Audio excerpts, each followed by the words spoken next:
All right, team, circle up. The new 2026 Surviving Sepsis Guidelines are out, and believe me, they're going to change some of the things we do every single day. So today, we're going to do this case-based. We're going to walk through the big changes right here, right now, with a real patient.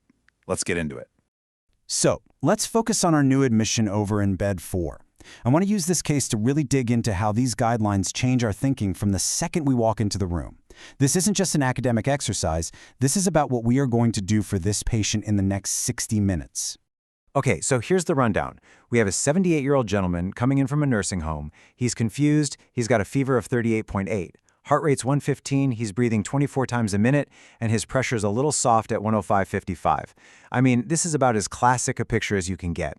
Alarm bells should be going off. So where do we even begin? Let's start with screening. Right off the bat, the first major shift is in how we screen for sepsis. And maybe even more important, it changes how we talk about it, how certain we are. This new language is going to directly guide our first moves. Okay, so first things first, QSOFA is out. I mean, really out as a single screening tool. We were already moving away from it in 2021, but the 2026 guidelines pretty much put the nail in the coffin. Instead, we need to be using more sensitive scores like NEWS or MEWS. But the real game changer here, the thing we all need to start using, is this new idea of sepsis likelihood categories. It forces us to put a label on our clinical suspicion. Let's quickly run through these new terms because they're important. First up is definite sepsis. Think of this as your slam dunk case. You know, the patient with a raging UTI, E. coli in the blood and the urine. Clear source, there's just no other explanation. It's sepsis, period. Next we have probable sepsis. Now this is where we live most of our lives in the ICU, right? The story fits, the vitals fit, everything is screaming sepsis, even if we don't have that positive blood culture back just yet. It's by far the most likely thing going on. And then there's possible sepsis. This is where good clinical judgment is absolutely key. It's for that patient where the picture is, well, it's muddy. Sepsis is on the list for sure, but so is a massive PE, or maybe it's pancreatitis. It could be either. And making this distinction is critical for what we do next. So let's bring it back to our guy in bed 4. An elderly man from a nursing home, altered, febrile, tachycardic, hypotensive. Sepsis is far and away the most likely diagnosis here. So, using this new framework, we are labeling him as probable sepsis, and that label is going to dictate our immediate next steps. So, we've got our label. Now what? How does this change what we do in the first hour? The sepsis bundle is still at the heart of it all, but the way we use one of its most critical components has completely changed. Now, a lot of this checklist is going to feel very familiar. We still do the basics. Get 2 sets of blood cultures, draw a lactate to see how sick they are, and get fluids going. That suggestion of at least 30 milliliters per kilogram of crystalloid is still there. These are the cornerstones, the things that haven't changed. But here's the bombshell. This is probably the single biggest practice-changing recommendation in the entire guideline. That old mandate, antibiotics within 1 hour for everybody you even think has sepsis, is gone. It's been replaced by a much smarter, more nuanced approach that is tied directly to those likelihood categories we just learned. So here's the new rule. If your patient has definite or probable sepsis, especially if they have shock, that 1 hour clock is absolutely still ticking. You go fast. But, and this is a huge but, if you're in that possible sepsis bucket and the patient is stable, the guidelines now give you explicit permission to pause, to investigate, to look for other causes before you pull the trigger on broad-spectrum antibiotics. That is a massive step for antimicrobial stewardship.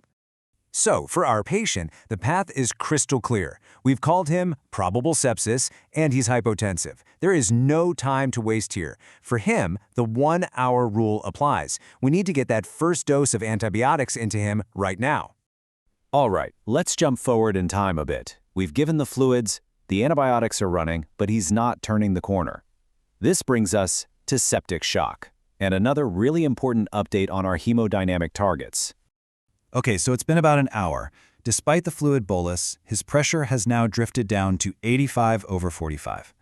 The lactate is back, and it's 4.2. He is officially in septic shock. So, we're starting a norepinephrine drip. The very next question we have to ask ourselves is, what is our target?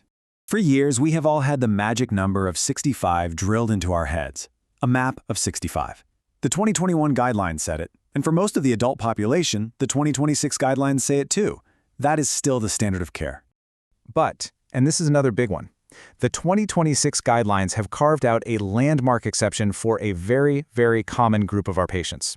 And it really shows how we're moving towards more personalized care. For adults aged 65 and older, there is a new lower MAP target. So what does that mean for our patient in bed 4? Well, he's 78, so we are no longer going to just crank up the vasopressors to hit a MAP of 65 on the dot.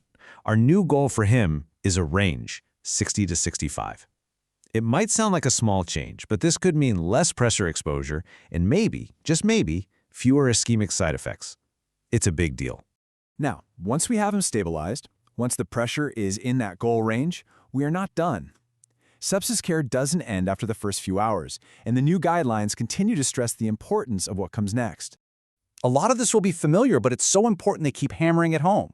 We have to discuss goals of care and do it early. We have to think about how these patients get out of the ICU and what that transition looks like. And we absolutely must educate families about post-sepsis syndrome. You know, surviving sepsis is just the first step. Thriving after is the real goal. Okay, let's boil this all down. If you walk away remembering only 4 things today, let it be these. 1. Ditch Q-SOFA for screening. Use something better, like News or Muse. 2. Start using the new language, probable, possible, definite. 3. Let that language dictate how fast you give antibiotics. And 4. For your patients over 65 in shock, our new MAP target is a range, 60 to 65. You know, these guidelines are a really significant step forward. We're moving away from a rigid, one-size-fits-all approach to something that's a lot more thoughtful and tailored to the individual patient. It makes you wonder what's coming next, right? How are we going to personalize this even more? That's the challenge ahead. All right, fantastic rounds, everyone. Let's go write some orders.